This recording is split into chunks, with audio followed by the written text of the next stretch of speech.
Eu separei aqui alguns trechos ali do interrogatório do Bolsonaro e do Anderson Torres.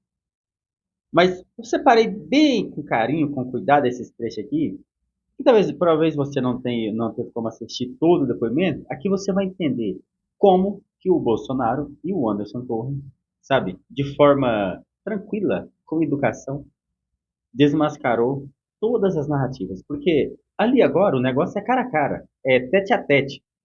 Não é só os ministros dando entrevista todo dia, falando, o Bolsonaro fez isso, o Bolsonaro fez aquilo, o Anderson fez isso, aquilo. Não. Ali agora é tete a tete.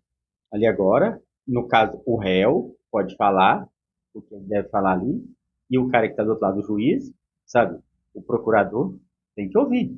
Então agora chegou a hora das pessoas que está sendo acusada falar. Aí a coisa muda. Como está mudando, cara? E eu vou deixar um vídeo por último que o Bolsonaro fez até uma piada com o Alexandre de Moraes, sabe?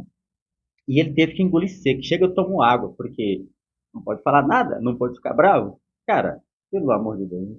Mas aqui você vai entender. Mas primeiro, o que eu quero que você faça? Se não é inscrito, se inscreve no canal, deixa um like, ativa o sininho e compartilha esse vídeo. Compartilhe com quem você quiser nas suas redes sociais, no seu canal do YouTube. Pode compartilhar à vontade, não vai ter strike de forma alguma. Vamos começar com esse trecho aqui do Bolsonaro, onde ele trouxe algo aqui que eu tenho certeza que o Moraes não gostou, mas vou deixar com ele. Senhor Luiz Fux, senhor Paulo Gonet.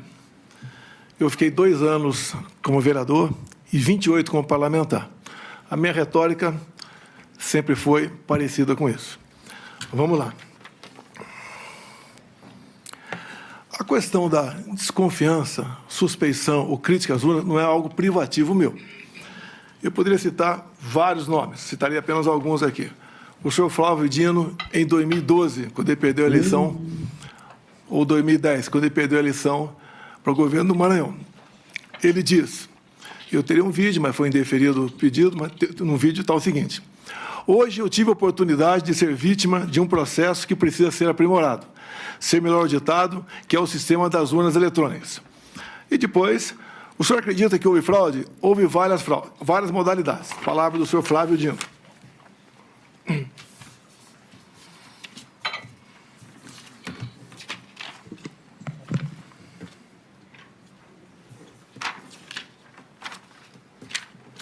Depois também, curiosamente, uma outra inserção no horário eleitoral gratuito do senhor Carlos Lupe. Por que curiosamente? Foi ele que entrou com uma ação no TSE pela minha inelegibilidade, por crítica às urnas eletrônicas. Ele falava em fraude. Mas numa dessas inserções, aproximadamente 30 segundos, que até hoje está no Facebook dele, ele termina dizendo o seguinte: sem a impressão do voto, não há possibilidade de recontagem. Sem recontagem, a fraude impera. Repito a Vossa Excelência, até hoje isso está lá no Facebook do senhor Carlos Lupe. Eu batalhei muito na Câmara, desde 2012, pelo voto impresso. Até aqui já deu para você entender, né? Tipo assim, Bolsonaro ficou inelegível por uma denúncia do Carlos Lupe, por algo que o Carlos Lupe também fez, que não deveria ser crime. Você questionar. Não deveria ser crime. Carlos Lupe fez a mesma coisa. Flávio Dino, que é ministro, fez a mesma coisa quando perdeu as eleições no Maranhão. Ninguém falou nada. E esse vídeo do Carlos Lupe está ao vivo até hoje. Então, quer dizer, se o que o Bolsonaro fez é crime, ele deveria ser crime. Está em flagrante ainda. Mas, o que aconteceu? Nada. O que vai acontecer? Nada. Você entendeu? Aí aqui é o que eu disse no começo. Aqui é onde tá cara a cara. Tete a tete. Você entendeu? Aqui é onde as máscaras vão cair. Porque é bom toda a sociedade ver isso aqui para ver, olha, mas por que não está sendo igual? Se é crime que o Bolsonaro fez, por que pro Moraes não foi? Por que pro Carlos Duque não foi crime? Você entendeu? Agora vamos aqui pro próximo. Esse aqui do Bolsonaro também. Deixa eu ver aqui. Não, nesse aqui não. É o próximo aqui. Ah, sim, um do Anderson Torres. Esse daqui também, meu amigo. Esse daqui, o Anderson Torres, pegou na veia com o Alexandre Moraes, cara. Porque foi outra desmascarada. Vai me prender? Vai prender os nossos? Então prende os jornalistas das televisão. Presta atenção aí. Vamos lá aqui. partir da produção de notícias falsas, notícias fraudulentas, é disseminado nas redes sociais. E nessa reunião, o senhor, eu também tive a honra e a possibilidade de ser ministro da Justiça, sabemos o peso que tem numa reunião ministerial a fala do ministro da Justiça em relação a questões criminais. O senhor diz, abre aspas, mas estamos aí, presidente, desentranhando a velha relação do PT com o PCC. A velha relação do PT com o PCC. Isso está vindo aí através de depoimentos que estão sendo há muito aguardados. Isso tudo está vindo à tona. Isso não é mentira, isso não é mentira. Então, muita coisa estão vindo à tona, muita coisa que a população sabe, mas tudo precisa ser rememorado. O senhor, porque das duas uma, ou o senhor tinha esses elementos, e aí tinha que tomar uma providência como ministro da Justiça, que não houve, ou o senhor não tinha esses elementos e aí contribuía com o núcleo de desinformação. Em que contexto foi dito isso, doutor Anderson? Ministro, a reunião foi no dia 5 de julho de 2022. 5 de julho de 2022, às vésperas da eleição. Sim, no dia 1º de julho de 2022, ministro, 4 dias antes, e no dia 2 de julho do mesmo ano, 3 dias antes, saíram essas duas matérias aqui, ministro, que eu até trouxe, uma matéria da Veja e uma da CNN. O título de uma, Marcos Valério delata a relação do PT com o PCC. A outra, em suposta delação, Marcos Valério, em delação, Marcos Valério cita suposta ligação do PT com o PCC. Foi com base nessas duas matérias, eu não tinha um conhecimento interno da Polícia Federal a respeito disso, mas foi com base nessas duas matérias que eu falei. Essas duas matérias, os depoimentos foram feitos à Polícia Federal e, muito provavelmente, disso aqui resultou uma investigação. Internamente na Polícia Federal, o senhor sabe que nós não temos acesso, eles cuidam lá dos procedimentos internos dele. Mas eu falei isso aí com base exclusivamente nessas duas matérias que tinham saído na mesma semana da reunião. O que ele quis dizer? Bom, se isso aqui está me acusando, se eu posso ser julgado por causa disso aqui, se eu posso ser julgado porque talvez eu fiz uma fake news, então os próprios jornalistas e as próprias emissoras também têm que ser julgadas e responsabilizadas. Porque ele comentou algo que saiu em um canal de televisão que esses ministros defendem como fonte segura de informação. Você entendeu? Na CNN e na Veja. O que o Anderson Torres comentou foi matérias da CNN e da Veja. Então, essas empresas de mídias e esses jornalistas que escreveram, que publicaram essas matérias, então devem ser responsabilizados também. Aí a pergunta, vai ser? Não. Claro que não vai ser. Óbvio que não vai ser responsabilizado. Cara, esse cara a cara aqui, o bom é por causa disso, sabe? Isso aqui que é o bom. Mas e tem outro trecho ainda do Anderson Torres, né? Onde fala da minuta do golpe, a chamada minuta do golpe que nunca apareceu aí nas provas, só foi falada, mas vamos ver o que ele tem para falar sobre a minuta do golpe. Ministro, não é a minuta do golpe, né? Eu brinco que é a minuta do Google, né? Porque está no Google até hoje. Esse documento, ministro, foi entregue no meu gabinete, no Ministério da Justiça. Eu levava diariamente 2 pastas para minha residência, uma delas contendo a agenda do dia seguinte, eventuais minutas de discurso, coisas nesse sentido, e outra com documentos gerais que vinham no Ministério. Eu realmente nem me lembrava dessa minuta, fui ver isso quando foi apreendido pela Polícia Federal, foi uma surpresa.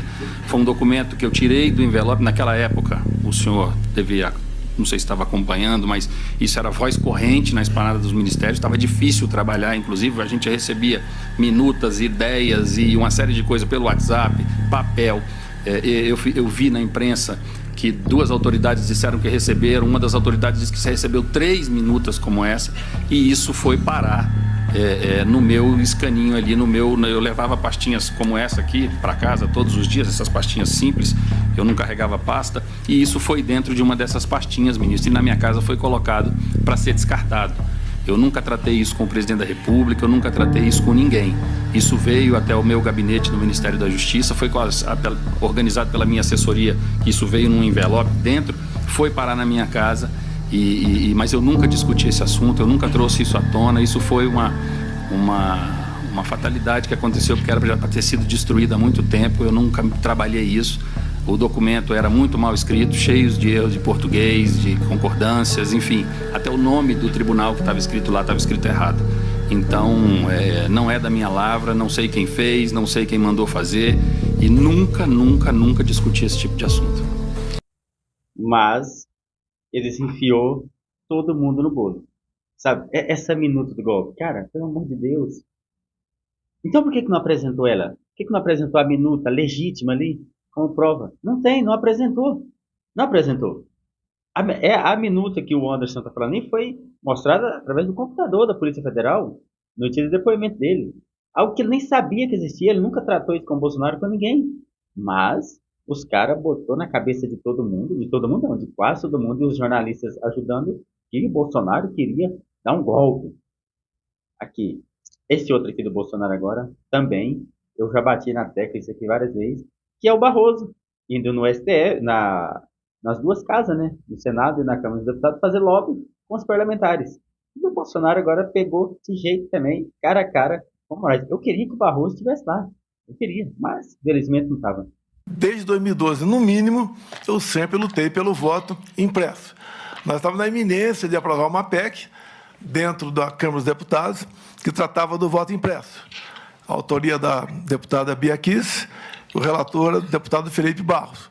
Quando, então, o senhor ministro Barroso foi lá para o parlamento, conversou com lideranças, no dia seguinte foram trocados os componentes da comissão especial, nós perdemos a votação na comissão, depois o presidente resolveu levar para o plenário, ganhamos, mas não com voto qualificado.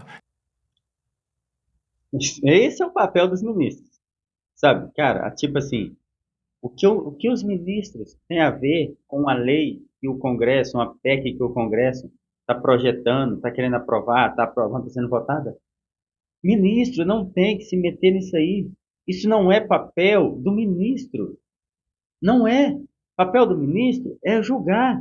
Papel do ministro é revisar se acontecer algo que estiver fora da conjuntura da lei. Não ficar antecipando, ir nos corredores do Senado, ficar conversando com o deputado, com o senador, fazendo lobby para senador, deputado tirar essa assinatura, sair da votação.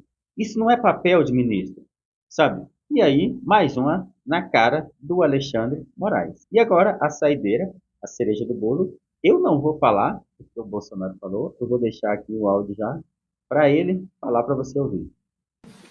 Em especial, as viagens que eu faço pelo Nordeste, pretendo na quinta, sexta, sábado, estar no Rio Grande do Norte, visitando uns 8 municípios. Se o senhor me permitir, logicamente, eu posso mandar umas imagens para o senhor aqui, como é que o povo nos trata a gente na rua, tá? Eu declino. Debochado. Sim, senhor. Debochado. Posso fazer uma brincadeira? O senhor que sabe. Eu Isso perguntaria é aos seus preso. advogados antes. Eu gostaria de convidá-lo para ser meu vice em 26. É isso aí. Eu declino novamente. Meu ministro, desculpa aqui. Então, dizer a Vossa Excelência que o meu comportamento, minha mãe. Aí é sacanagem, né, ô Bolsonaro? Nem tá, aí foi debochado. Você viu que o Moraes perdeu a linha? Aí o deboche foi grande, né? Cara, mas é isso aí, porra. Você entendeu? Você viu assim, as narrativas vai caindo, uma por uma.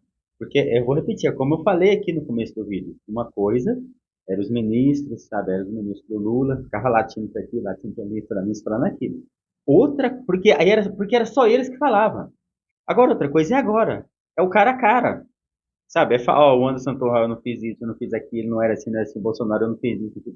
É diferente, meu amigo. Agora a coisa é diferente, porque agora eles podem falar. Agora eles têm voz, agora eles podem falar. Então as coisas vão afunilando e vão mudando. E parece que o negócio não vai ficando tão igual era.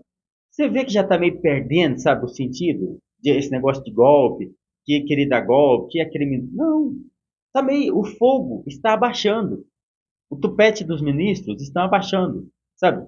E o Fux, eu não coloquei esse vídeo dele aqui, mas ele fez outra intervenção cirúrgica aqui para entender, porque o Fux, assim, o Fux é um cara assim, claro que tem algumas coisas que ele vota junto com a maioria, mas o Fux, as intervenções que ele fez aqui foi de totalmente inteligência. Sabe, um cara bastante inteligente, por quê? Para entender, o Fux quer entender realmente cada passo. Ele não está só perguntando, ele não quer só ferrar o cara, um exemplo assim, entre aspas, ferrar. Ele pergunta alguma coisa para realmente entender como aquilo aconteceu. Essa que é a diferença do Fux. E aí vai, meu amigo, mas vamos ver os próximos capítulos. Se você não se inscreveu no canal, se inscreve aí, criatura. Ativa o sininho de notificação e até o próximo.